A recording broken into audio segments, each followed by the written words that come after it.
Hello, and welcome to the Go With The Flow podcast, which is part of the Samphire Institute. Today, our guests are Ethan Beletsky and Ali Olshan, and we're calling this segment One Kid and a Shaman. And today we'll be talking about Ethan's current learning unit within the Samphire Institute dedicated to big flood prophecies. So the premise is that the big flood theme is a theme that emerged spontaneously throughout different cultures and different times. They have some similarities and some differences, but cultures as far away as ancient China and the Native Americans spontaneously had within their mythology big flood themes with some key threads running through them. And just to note, you will hear in the background our sea lion friends here in Marina del Rey. So don't be alarmed. That's perfectly normal. They will be accompanying us on our journey today.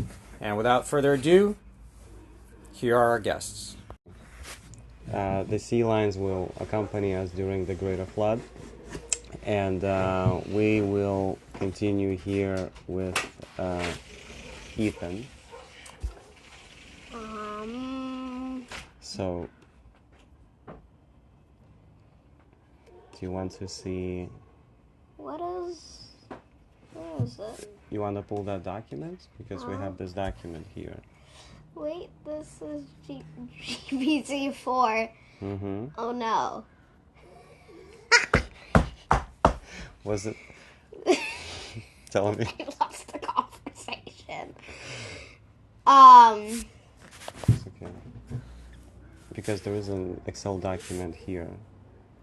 Where's it? Here we go. So the cause of the flood. Mm-hmm. Two of them, I think, like less than 5 of the 10 that we compared were the flood was created by divine judgment or punishment, and for the other ones, the reasons vary very widely. Mm-hmm. The main characters are always different. In the ones with arcs or boats, they're usually survivors chosen by a divine entity. For example, Noah. Okay. Divine entity. Different characters in each edition is what I just said. So some of them had an ark or boat constructed to save the humans and animals. Uh-huh. They had different designs, size, and construction, and how to construct them. There was divine wrath in them. Mm-hmm. There was a common theme of divine wrath or anger. The motivation for the divine wrath differ widely. Mm-hmm.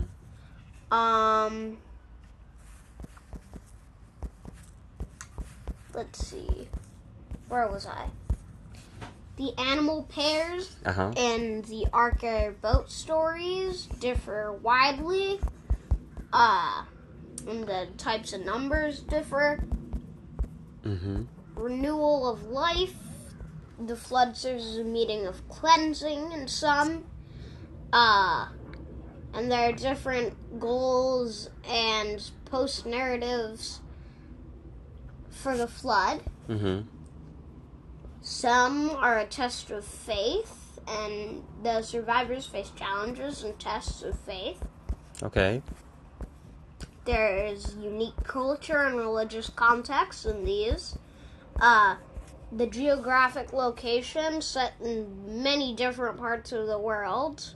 Mm-hmm. And in different settings. There is usually convent or promise in the arc stories. And the terms differ, though, and the symbolism and morals are different, Okay. but they have unique symbolism, usually. Do you have any example? Let's see. The main characters vary from Ushmatism to, let's see, Noah and others that I don't know their names. Mm-hmm.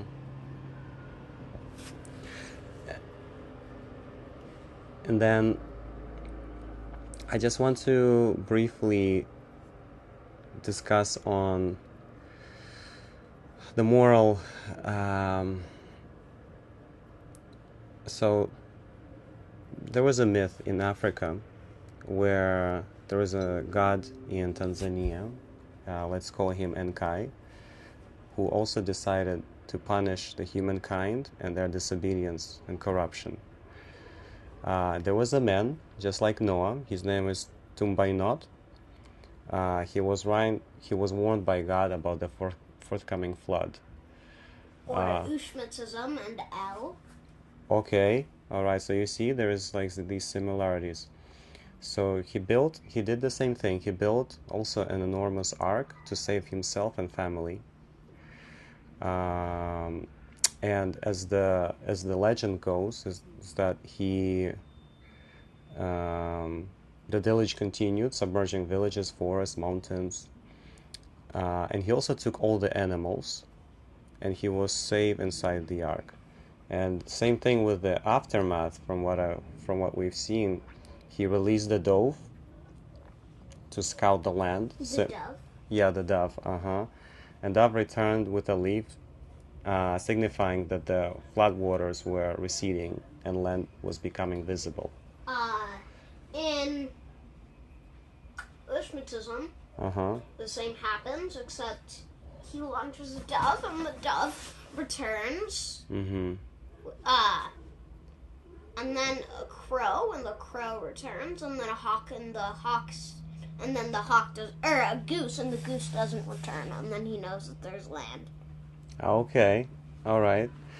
And I just want to kind of dive deep a little bit into the cultural significance of this, what has happened, historically. When we look at Ushmatism, we look at Noah's Ark.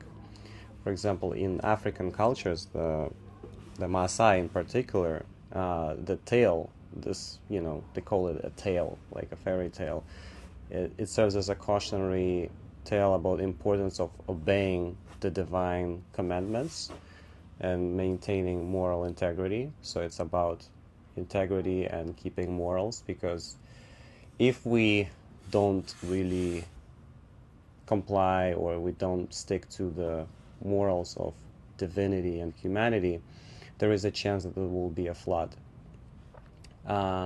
There's also this cosmologic significance that it explains that there is higher powers than human powers, right? Yeah.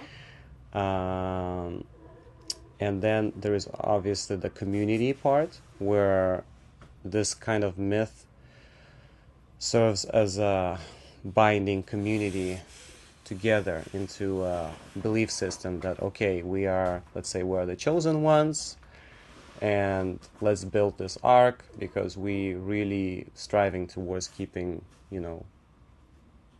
our morals high and just basically be tied more to the divinity.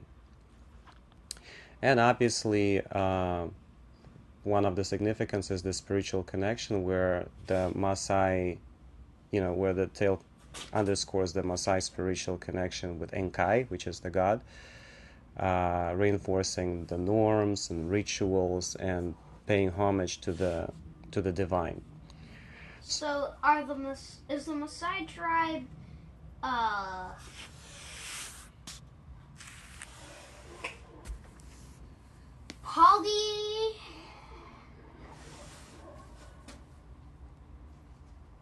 what's the word? You can describe. You can explain like. Are there multiple gods, or is there just one? Yeah. Polytheistic. Yeah, polytheistic. So they actually believe in one deity, one entity, which is Enkai. But Enkai is in nature. It's mostly they look at God as like a spirit, like you said, right? That Yes. you remember Spirit we of had the universe. spirit of the universe. So it's not like a man sitting somewhere in the sky, or a woman. A man pulling all the strings. Yes. It's like that. So, and when you're really connected with that with the spirit of Enkai, which is divine spirit of everything, you're connected just with the spirit, then Not connected. You don't have any influence on the world yes, or what happens. You're just yes, you.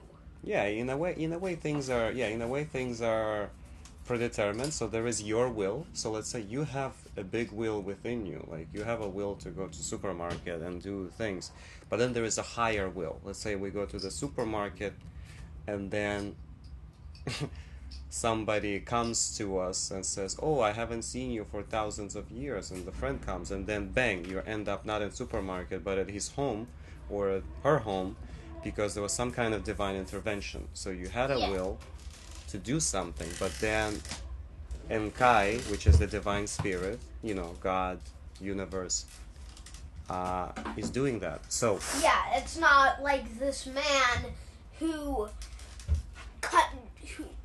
like you don't have will, which is basically what the Bible's saying. There's someone pulling all of the strings. Well, interestingly, you say that because many religious scripts are focused on punishment, crime punishment, that when you disobey the word of Bible or the Quranic, then you immediately get punished. So But do you immediately get punished? No, that's the thing. That their beliefs as well, the belief systems, they like to talk about punishment that comes from God, and there should be fear of God, so we should be fearful not to be punished. So what I do believe is that everything has a cycle. So you do something wrong, like we talked yesterday, then the wrong comes back to you. Sometimes it takes days, sometimes it takes hours, sometimes it takes months. Sometimes it takes years. Sometimes it takes years, absolutely. So, and sometimes people are like, man, how can this person get away with so many things and blah, blah, blah, blah, blah. But we don't know what they're dealing with. We don't know about their family. We don't know exactly their health. They seem to get away with, let's say, misdemeanors and wrongdoings. But then again, it becomes very philosophical, what is right, what is wrong. If someone wrongs you, then you're probably gonna take that out on other people. Yes. So that's why it's good to treat, if I treat you right, there is a high chance that you'll treat somebody else right. And so that's how we're spreading the light. I bring you the light, you bring me the light, I bring the light to Aviva, and then and it kind of goes in circles. And then we change people around us. We change our parents, we change the environment. So, from what we have researched, back to the flood, we have Mesopotamian cultures, which talks about the divine flood, Sumerian, Akkadian. We also have Babylonian, Gilgamesh, as you recall. And there's always about Gilgamesh. Yeah. How did his ship sail in the worst weather ever?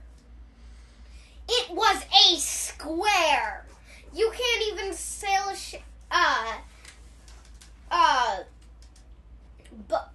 You can't even sail a ship that's square on calm water. Nevertheless, the worst the world's seen. Yeah.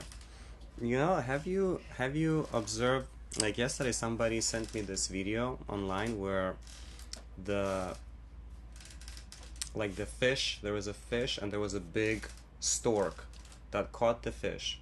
But for some reason when the stork was about to swallow the fish kept wiggling side to side, and it kept escaping the stork throat, and it kept escaping, and the stork caught it, and eventually the fish was fighting so hard that it escaped the stork, which is one chance out of million, let's say, you know, Yeah. or 1 out of 1,000. Doesn't matter, like a low probability. Very low. So I believe that when you have that self-belief, like Gilgamesh had, and he was obviously praying to the divine, he stayed in belief. Yes, he stayed in his strong belief, and his belief, he had no doubts really about his belief. That's the thing. Doubt is what causes a lot of people to really, you know, pass or to die or whatever. But he had so much. He had so much of. He had so much of belief that he survived. So it's like there was a higher power, that divinity, that helped him to survive. But let me tell you, had he had any hesitation, which then will grow into doubt, and then doubt will grow into fear, he will be gone. Like the whole thing will probably will not happen the way it happened. So it really teaches us to believe In ourselves. Yeah, believe in ourselves, confidence. You know, if you feel something is right, you stand up by it. You say, okay, I feel like there is a God's will for me to do this. This is something about Noah's Ark. Mm-hmm.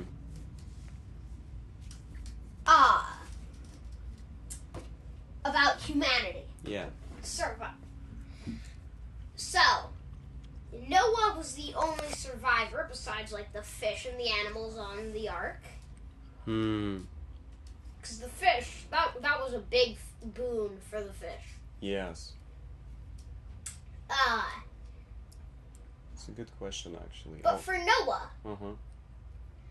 he's white. Yes. And his wife is white. How did everyone else come? If So they all died out.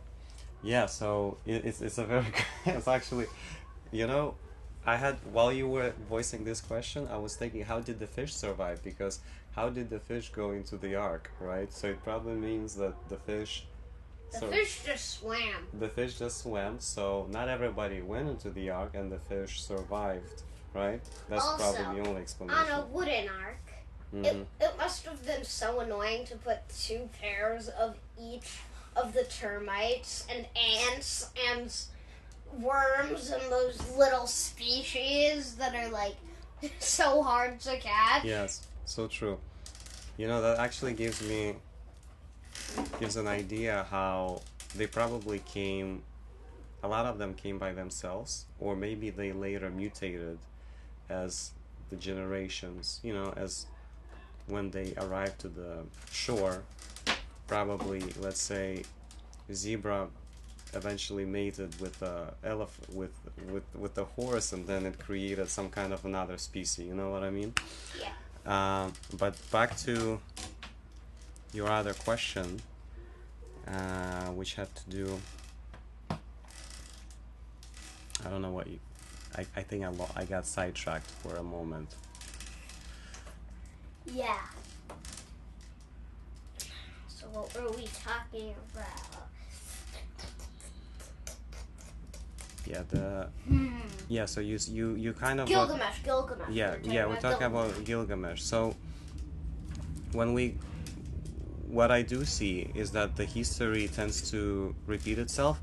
So whether it happened, so what do you think? You think it happened, the Gilgamesh, the Noahs, was a different time frame? Because every culture has one of these characters, you know, in Indian, in Maasai, there is, or you think it's the same character, or you think it was different characters and we had hundreds of different floods? let me say something. Yeah. So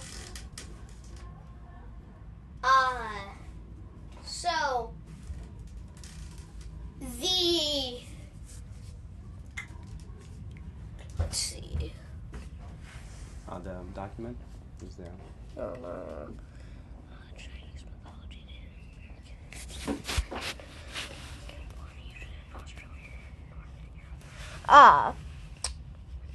Anyway. So basically, let's say, let me give you Then we can expand on any culture.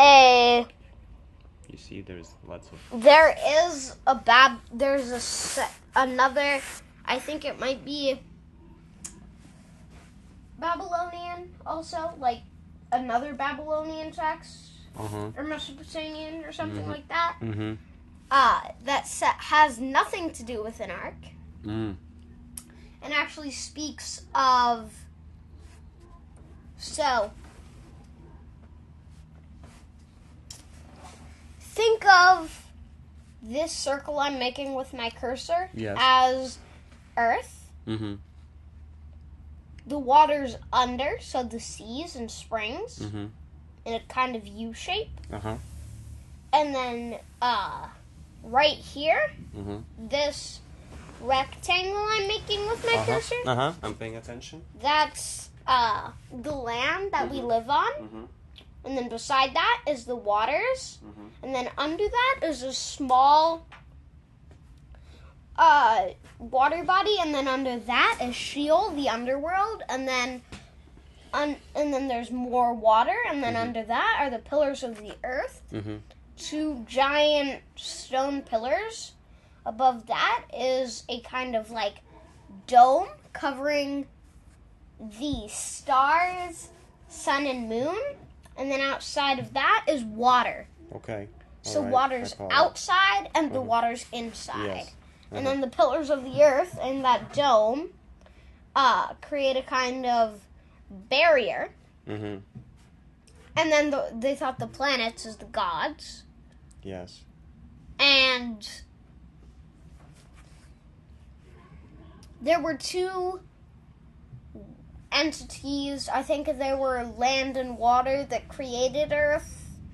And then they mated and they had children, and they also created Earth. And then like in Greek mythology, with the story of the Titans, the father was murdered. Yeah. But I don't remember why it happened though, and I forgot who asked. And then the mother, the ocean deity,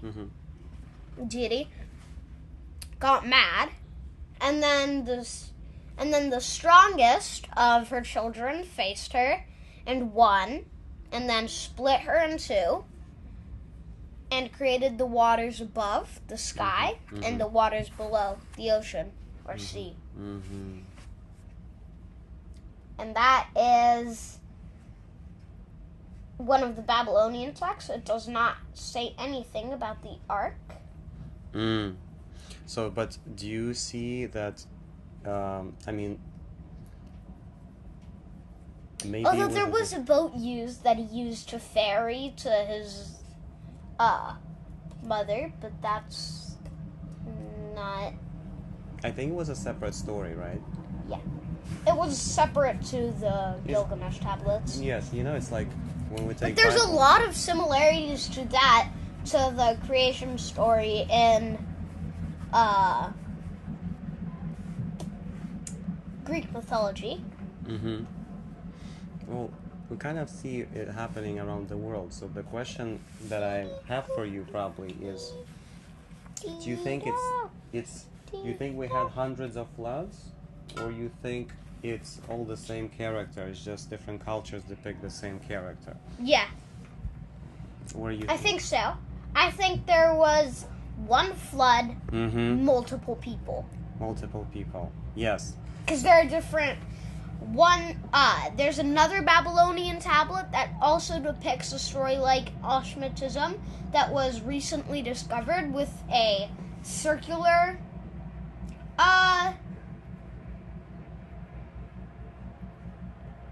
arc. Mhm. There's the normal Ushmatism with a cubical arc. Mm-hmm. There's the Noah's Ark, Yeah. which some people say Noah's Ark doesn't give the exact shape. I don't know. Yeah, there is not much description. Yeah. So the descriptions seem to be vague across the platforms, meaning they don't have.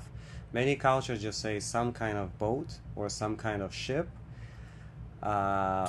The Ushmatism flood gives the exact measurements Oh, and wow. shape. Oh wow, okay. So they were closer to knowing the actual boat, right? Mm-hmm. In comparison to other cultures. So maybe their tablets or their book had a lot more details about it. So now since we think it's the same character, it's just in different cultures. It was different. No. Same flood, Same flood. different characters with different designs and different animals. Okay. So it Or means same character, different depictions. yeah, different depictions. So let's say in what's his name? Let's say Noah also is the same guy as Ushmatism, and also same guy as in Sumerian Sudra, and the same guy as, I don't know, like all these bunch of names, Ali and Leo and Ethan in different cultures, and it's pretty much the same guy, just because, and it's the same flood, and it's just different names for the same guy. Because and the same flood. There same weren't flood. multiple floods in different times. Yeah. And they didn't know exactly what it was, but Yeah. some saw it Yeah. in different ways. Some depicted Yes. it wrong. Some Yes. heard it yes. wrong. Yes. So what it probably means is that it was all the religions. It's all one. Basically, everything is one. And humans created this division that, oh, my religion is more accurate than yours. We're closer to God, whatnot. When in reality, it's just one. It's just one. Everything is one. Right? Yeah. It's just different ways to describe. Or one is right and the rest are wrong. Or none are right. Or it never even happened. Yeah. You see, so we're allowing different outcomes, and we're not really holding on to any of it. We just assume, right? We just assume that this happened because of the different books, and then we're also what scientists say? Do they say the scientists have confirmation for the floods, right? No. No. I'm not sure. I haven't looked into that much. Yeah. But there could have. The Is glaciers could have. there- Oh no, there was a great flood. There was. Uh After the Ice Age. huh. When Okay. the Ice Age ended, there was most likely a great flood. They say, I think.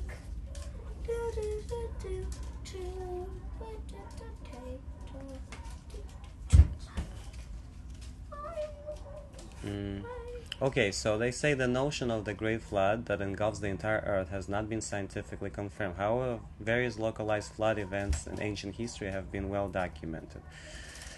Ice Age melts, Mediterranean basin, Yellow River, blah blah blah. So, anyways, let's say, so we cannot really rely on science. For everything? Yeah, we cannot really rely on religious scripts on everything. But at least the fact that we have these legends that spread across the universe, across the planet, that there was a great flood, there is a tendency to believe, again, without holding on to it, that it did take place, right? Yeah. So what is then, like, what will be the moral? Like, I will just conclude mine, and then we'll see where you at. To me, I kind of see it as when there is a lot of, let's say, injustice, which is a very broad term. What is justice? What is injustice? When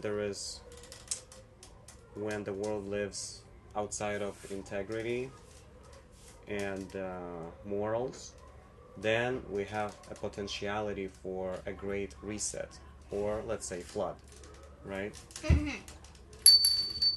Because from what I have learned recently, studying the flood, discussing with your father also, is that when we have a high tide, which means the water is low.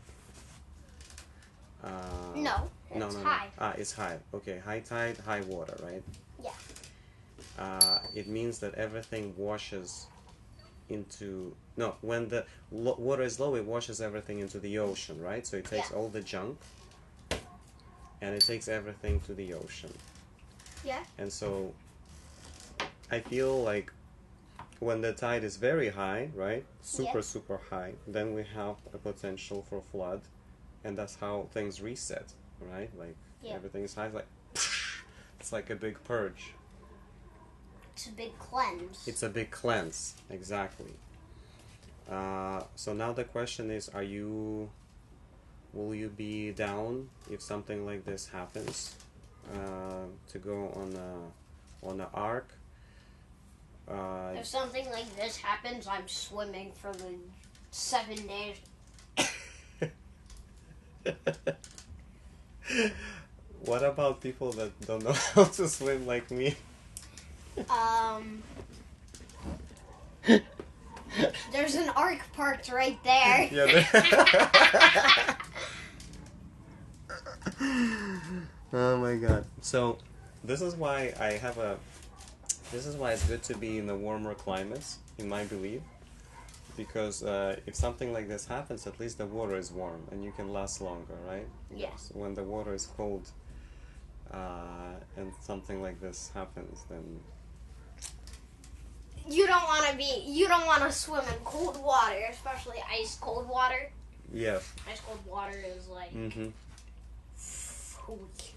I recently done a cold plunge, and I lasted only 5 minutes, and the water was ice cold, like it was -4 Celsius, which is below freezing point, and had I'd last 2 seconds in that.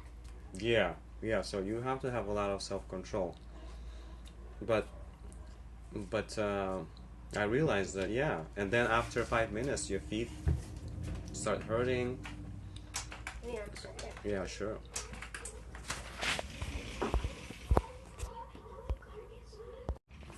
Yeah, so we... Taking on lunch. Awesome, yeah, we're gonna have a lunch together. Well, so far we have concluded that there is a chance that the flood will happen again, because it did happen, as we can see in various religious scripts. Let me pull up a picture. Yeah, sure. Let's have a look. Fingers are hurting. Let's put something cold. Let's see.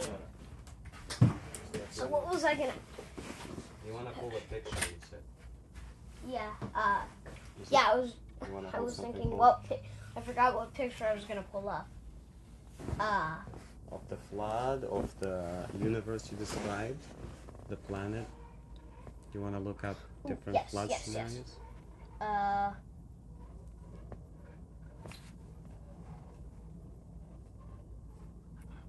If you want, I can search the keywords for you while you're getting your hands. Wait, I think I was mailed.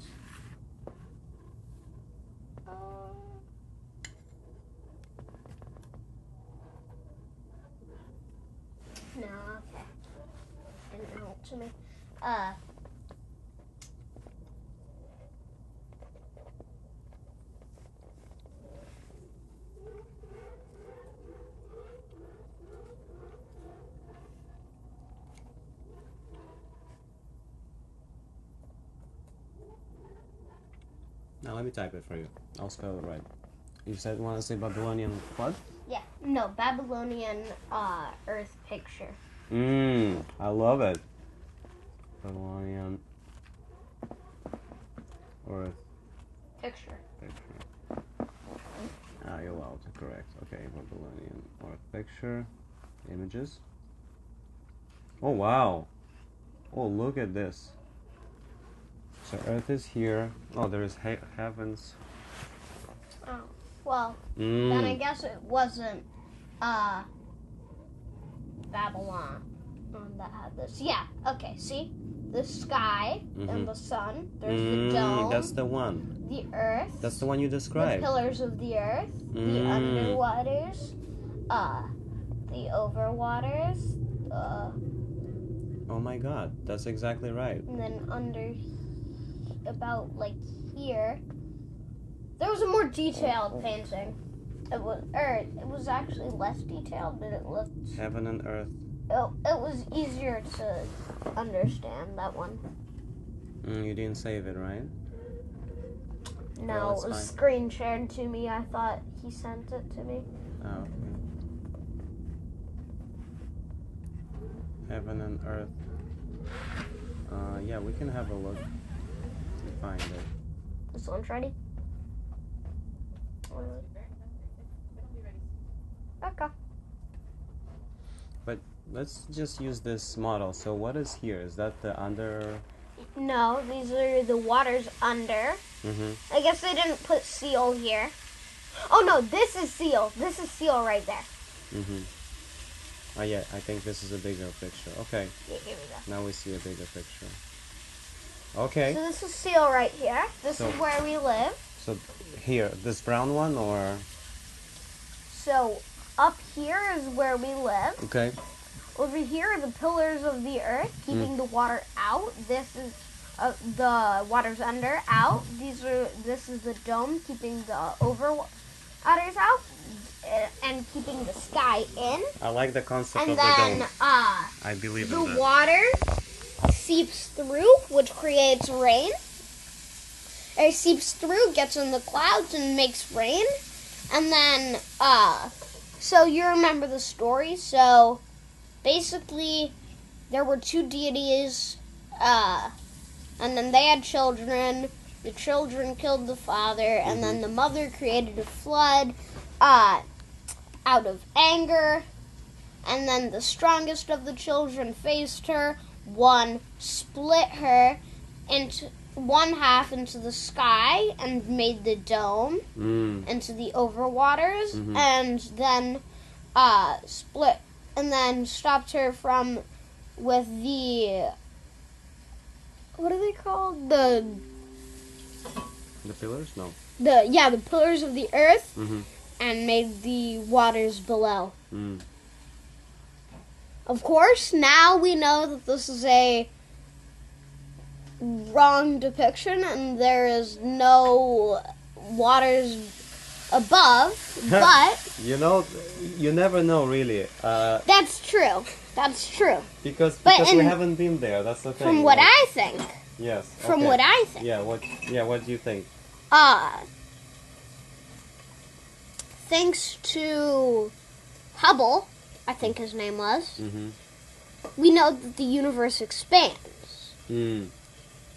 Maybe that is this dome expanding on the water. Okay. And that's what the end of the universe is. And this isn't a dome of Earth, it's the dome of the whole universe. Mm. You know. Also, fun fact about the universe. If the sun disappeared, we wouldn't know until 8 minutes because it takes 8 minutes to travel at the speed of light to get from the Earth to the sun or the sun to the Earth. Really, 8 minutes. Yeah, and we wouldn't be thrown off by its gravitational Pole because gravity travels at the speed of light. It's exactly 8 minutes, right? Yeah, exactly 8 minutes. 8 minutes. Or like around, I'm not sure uh-huh. if it's exact. 8 times 6. So 480 seconds then. 480 seconds? Yeah, about. 480 seconds. I guess. Yeah, that's actually a good question. How long it takes, speed of light, To get to Earth from the sun. to Exactly. get to Earth from the sun. You're right, 8 minutes. It's exactly 8 minutes. And the moon is actually 11. moon is 1. 1 and 1/3 seconds to the moon. To Jupiter, it's 35 to 52 minutes. And to Pluto, it's 5.5 hours on average. To Pluto from Earth. Let me click on 5 rows.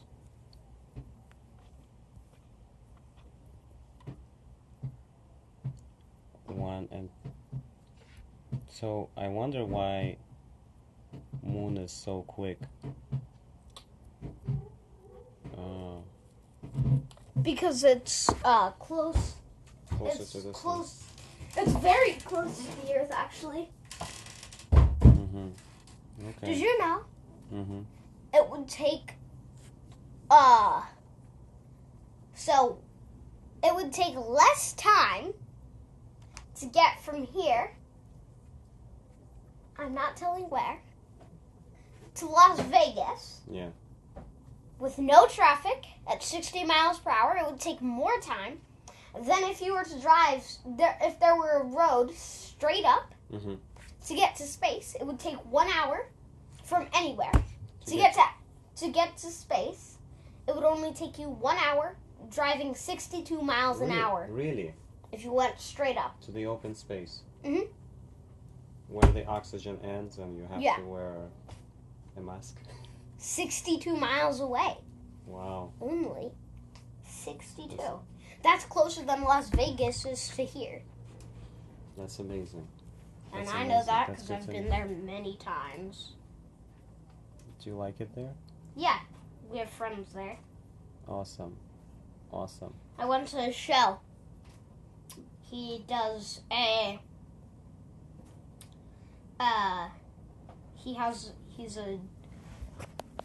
he acts at a circus, I think. Yeah, Circus Olay. Beautiful. And I think from there you can much better see the stars, right? From not from Vegas, but from the deserts there. Yeah. There's a big salt water lake there that we passed by when we went there last time. Mm-hmm. Oh my gosh. When I was there, all day, I wish I could just get out of the car right then and jump in that water, although it would probably be boiling hot. You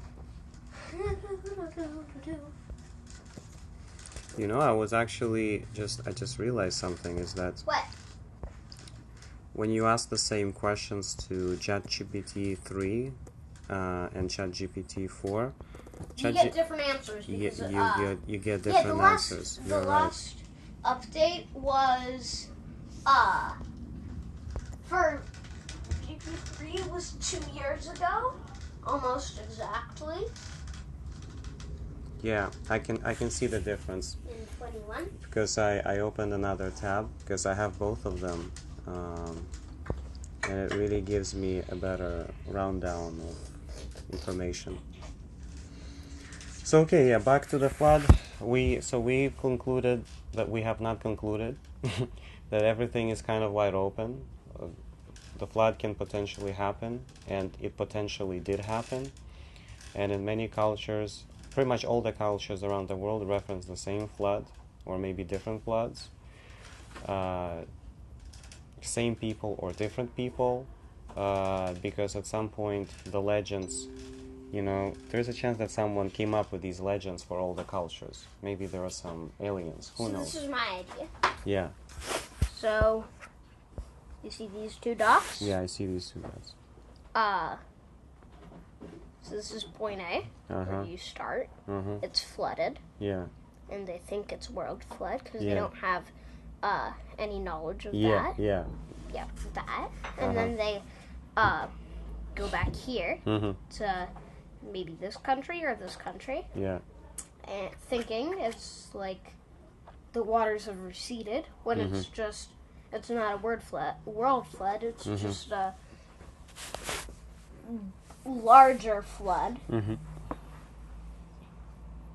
And my idea about this is maybe so you see this, my hand right here on the table. This is like a whole nother.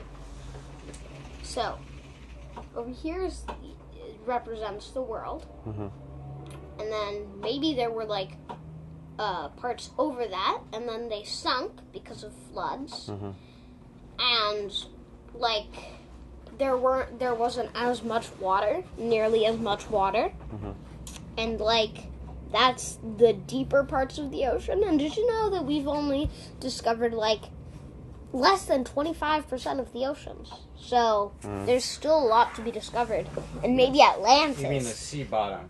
Yeah, the sea bottom. We have overall like satellite pictures, but we don't have the bottom. Yeah, it's a whole world. And they discovered oceans underneath the oceans. Yeah, that's true. There are oceans underneath the oceans with what could be completely new life and a completely new type of fish. And So it's maybe, let's say, there is an ocean according to this map. What is So it's this? more underneath. So there is more layers to that this? ocean, right? Yeah. What is this though? So what it means at the end to you is that not everything was flooded, or everything was flooded. Like parts of the worlds were and parts of the worlds weren't. Right? In this, With these two dots that you were showing me. in these billions of years the Earth has been here. At one point, everything was flooded, at least once. But the waters receded for all of this. I'm not saying that it all happened at once, but Yes. over time. Okay. Good. And there's just more flood-prone areas and less. Did you mention to Ali what we learned about the prophecy piece, that social justice was the trigger? Can you come back, Ethan? Come Dad. back. Ethan, I think I probably mentioned that. did you talk about social justice as the trigger for the floods? Come back. You can't No, I hear it. didn't. You're on the mic if you're over there. Oh. Yeah. Since we're recording this, you have to sit down and stay close. Okay. Ethan, sit down. Okay. Fine. Ethan, all of this is being recorded, the sound, so you gotta pay attention to the mic. Okay. Okay. So can you just briefly mention what we learned from Dr. Lufto? Yes. The Babylonian world that I was just talking about is courtesy of a someone who studies religion, Dr. Nathaniel Lefto. I was on call with him, how many days ago? On Saturday. A couple Saturday. days ago. Oh wow, amazing. I was speaking with a doctor. He was a professor of religious studies. Friend of my father. Great. All right, what did he share?